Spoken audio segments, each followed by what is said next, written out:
The scent of stale coffee and arrogance hung thick in the air of the 12th Precinct briefing room. It was a fortress of tradition, its walls lined with photos of men who all looked the same, a monument to a certain kind of power. And in that room, officers Miller and Davison were kings. Their badges weren't just shields, they were crowns, granting them a perceived immunity from consequence. They laughed too loud, their jokes sharp and cruel, always at the expense of the few who didn't fit their mold. They patrolled the streets not as guardians, but as rulers of a personal fiefdom, their sneers a constant, silent siren of prejudice. They believed the system was built for them, by them, and would forever protect them. They were untouchable, but a storm was coming. One they never saw brewing. A change was being orchestrated in the quiet, carpeted offices of City Hall, a decision made not for headlines, but for justice. A new commander was being appointed to clean up the 12th Precinct, to shatter its toxic core and rebuild it from the ashes. A man of impeccable record, unshakable integrity, and a quiet, simmering fury born from a lifetime of navigating the very bigotry this precinct embodied. Tomorrow morning, at 0800 sharp, their world would fracture. The door to that briefing room would open, and the man they had dismissed, harassed, and belittled just days before, the suspicious black man in the wrong neighborhood, would walk in. Not in handcuffs. Not as a suspect. But as their commanding officer. And the look in his eyes would promise one thing: accountability had finally arrived. The city breathed its own rhythm, a symphony of chaos and order, and the 12th Precinct was its most dissonant chord. For Marcus Thorne, the city was a map of memories, each street corner a story. He had grown up in its shadowed corners, learned its hard lessons, and loved its resilient heart. After 2 decades of distinguished service, first as a beat cop, then a detective, and finally a respected lieutenant in a neighboring, progressive precinct, he had earned a reputation for being fiercely intelligent, unflappably calm, and ruthlessly fair. His new appointment as captain of the 12th wasn't a reward, it was a mission. The commissioner had been clear. The 12th is a cancer, Marcus. Low community trust, excessive force complaints, a locker room culture of bigotry. I need a surgeon to cut it out. I need you. Marcus had accepted, not with ambition, but with a profound sense of duty.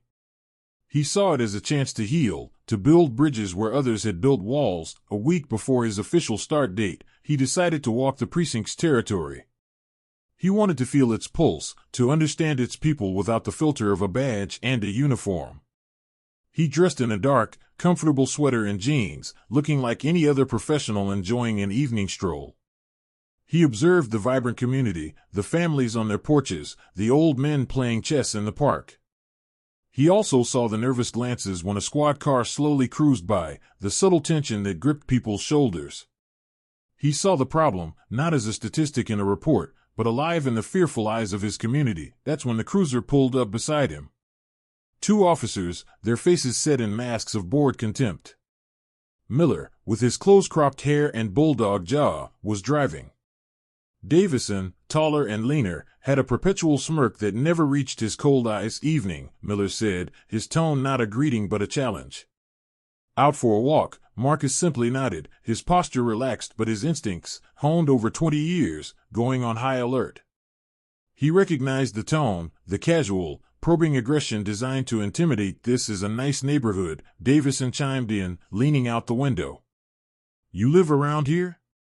The question was a classic tactic, implying he didn't belong. I'm familiar with the area, Marcus replied, his voice even, giving nothing away. A long, uncomfortable silence followed.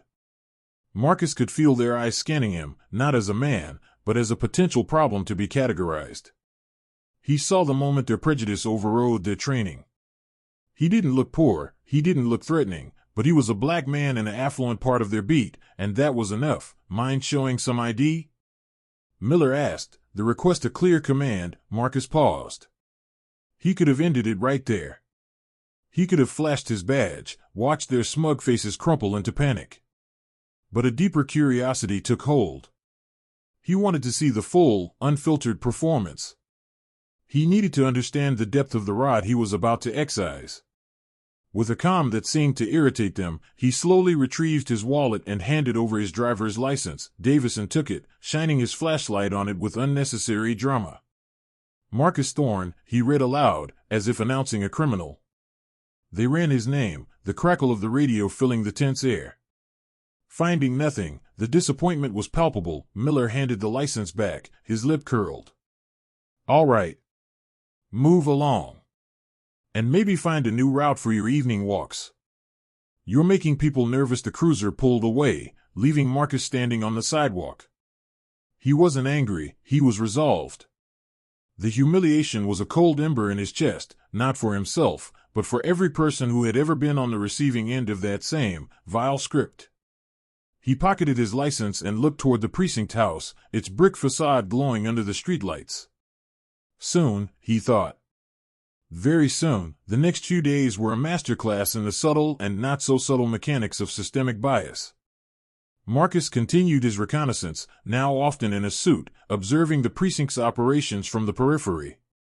He saw how officers Miller and Davison operated as a toxic nucleus, their behavior infecting others. He watched from a park bench as they interviewed a group of black teenagers laughing too loudly for their liking, patting them down with aggressive familiarity while a group of white teens doing the same thing a block away was ignored. He saw the weary resignation on the face of a Latina shop owner as they helped themselves to free snacks from her counter, a tax for their protection. He heard their loud, derogatory jokes in the parking lot, the words thug, ghetto, and worse, tossed around like baseballs. Each incident was a brick in a wall of injustice, and Marcus was meticulously cataloging each one. He saw the good officers, the ones who kept their heads down, their silence a form of complicity that pained him. He saw the secretaries and dispatchers who flinched at Miller's booming voice, the way the community relations officer, a young idealistic woman, was mocked for her soft approach. The emotional connection for the viewer was built in these moments of quiet observation. It was in the defeated slump of the shop owner's shoulders. It was in the forced blankness on the teenagers' faces, a survival tactic to mask their fear and humiliation. It was in Marcus's own silent, simmering gaze, a reflection of the audience's own growing outrage. This wasn't just about two bad cops, it was about an ecosystem that allowed, and even encouraged, their poison to thrive. The tension was a slowly tightening wire. The audience knew what was coming, and the anticipation was agonizing.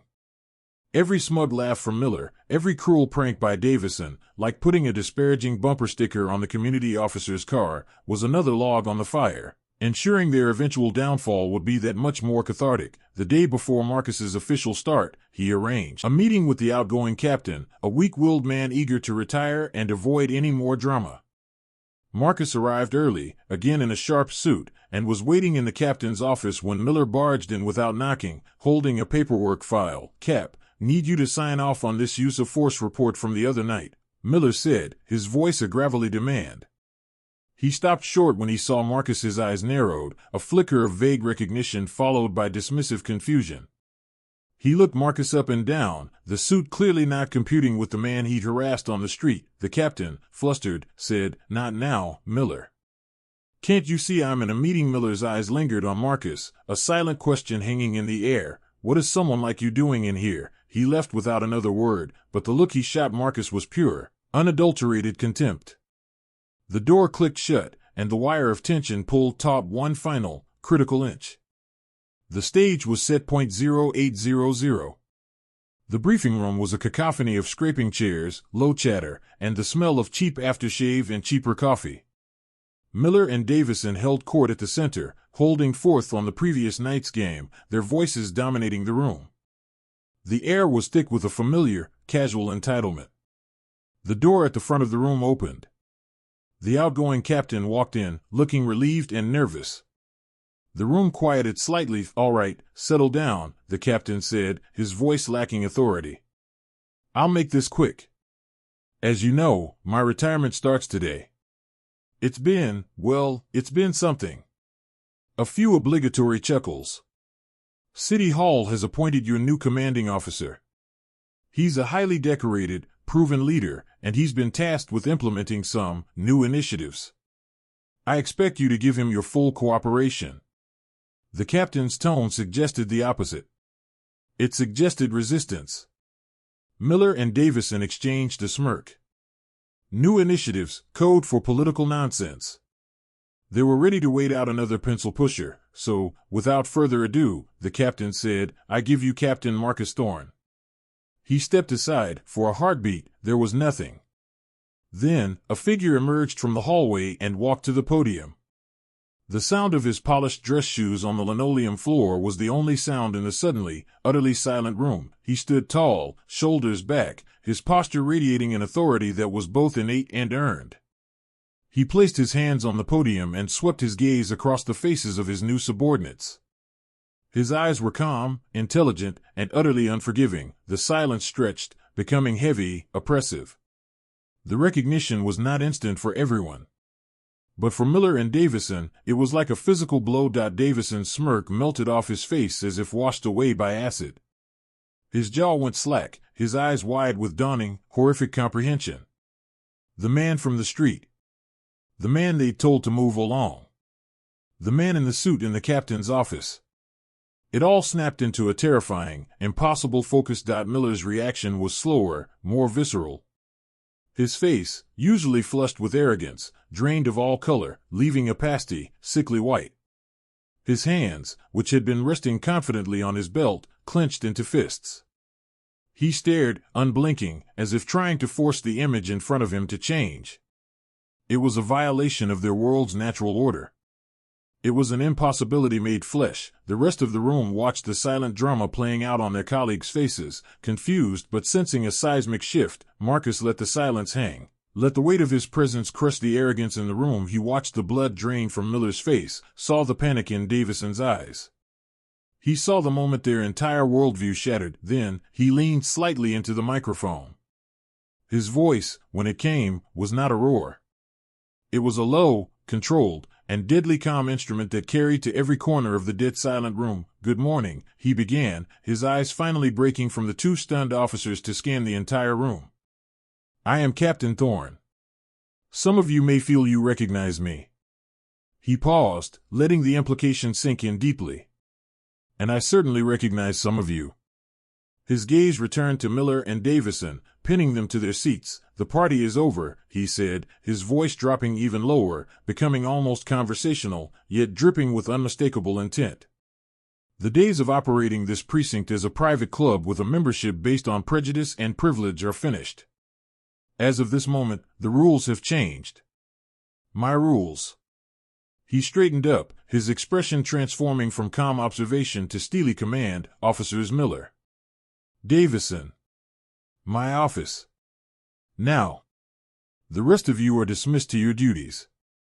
We will have a full department meeting at 1400 hours to discuss the new standard operating procedures, which, I assure you, will be followed to the letter." He didn't wait for a response. He turned and walked out of the briefing room, the click of the door closing behind him echoing like a gunshot in the stunned silence. All eyes turned to Miller and Davison.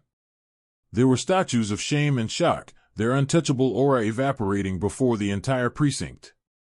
They were no longer kings. They were two men who had just been summoned to the principal's office, and for the first time in their careers, they were truly, deeply afraid. The walk to the captain's office was a perp walk without the handcuffs. Every step down the hallway felt like a mile under the silent, watching eyes of their colleagues. The air, once filled with their own boisterous noise, was now thick with a judgmental silence. The walls, which had once felt like the ramparts of their castle, now felt like a prison corridor. Inside the captain's office, Marcus stood by the window, his back to them as they entered. He let them stand there, sweating in the silence, for a full minute. The room was different. The old captain's golf trophies were gone. In their place were framed photos, Marcus graduating from the academy, receiving a Medal of Valor, and one of him with his family. It was a room now occupied by a real person with a real history, not just a title. He finally turned. He didn't offer them a seat. "The commissioner gave me a mandate to clean up this precinct," he started, his voice devoid of the anger they expected, which was somehow far more frightening. "I have a file on my desk. It contains every excessive force complaint, every dismissed internal investigation, every community grievance for the last 5 years. Your names feature prominently. He picked up a single sheet of paper. This is a log of all patrol activities and civilian interactions from the cruiser's dashboard system for the past week. I've reviewed the footage from the stop you made last Tuesday evening. The one where you detained a civilian for the crime of walking while black. My stop, Miller found his voice, a strangled, defensive croak. Sir, it was a routine check. We didn't know you didn't know what? Marcus interrupted, his voice sharpening for the first time. That I was a captain? That I was a human being deserving of basic respect? What exact threshold of status must a man reach before you afford him his constitutional rights? Please, enlighten me. Because I truly wish to know. The question hung in the air, unanswerable. Your behavior was unprofessional, unconstitutional, and a disgrace to the badge you claim to value so highly, Marcus continued, his tone returning to its icy calm. But that incident, while personal for me, is the least of your concerns. It merely provided me with a first-hand look at the cancer I was sent here to eradicate. He laid out his plan. They were being immediately placed on administrative leave, pending a full internal affairs review he had personally expedited. Their service weapons and badges were to be surrendered before they left the building.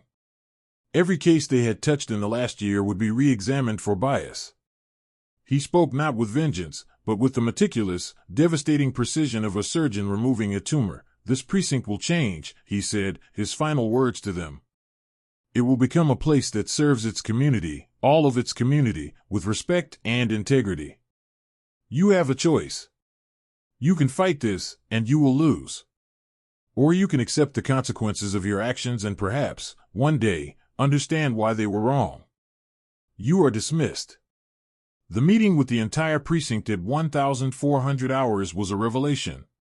Captain Thorne laid out a new vision, de-escalation training, mandatory community immersion programs, a zero-tolerance policy for biased behavior, and a new system where promotions would be based on merit and community feedback, not seniority or camaraderie. The good officers sat up straighter, a new hope in their eyes. The indifferent ones looked nervous. The toxic culture had lost its leaders and its immunity. Weeks turned into months. Miller and Davison were eventually dismissed from the force. Their careers ended not with a bang, but with the dry, legalistic language of an internal report. The precinct began its long, hard road to recovery. The community, skeptical at first, slowly began to engage, seeing the new captain at community meetings, listening, his door always open. Marcus Thorne had won. But his victory wasn't over two rotten officers. It was a victory for a system that could, when wielded by the right hands, actually heal itself. It was a testament to the power of quiet strength over loud ignorance, of earned authority over bestowed privilege. He stood once more at his office window, watching the streets below. The same streets where he'd been profiled. He saw a new generation of officers, a more diverse group, interacting with people, not as subjects, but as neighbors. The story ends not with a cheer, but with a profound, resonant thought. A question he would never voice aloud but that hangs in the air for every viewer to grapple with. How many times have we misjudged a person's worth based on the color of their skin, the clothes they wear, or the neighborhood they're in? How many kings and commanders have we dismissed and disrespected, blinded by our own arrogance, only to discover that true power was never in a badge, a title, or a uniform, but in character, in integrity, and in the unwavering courage to hold a mirror to injustice and demand that it change? True authority isn't given. It's earned. And respect isn't commanded. It's returned.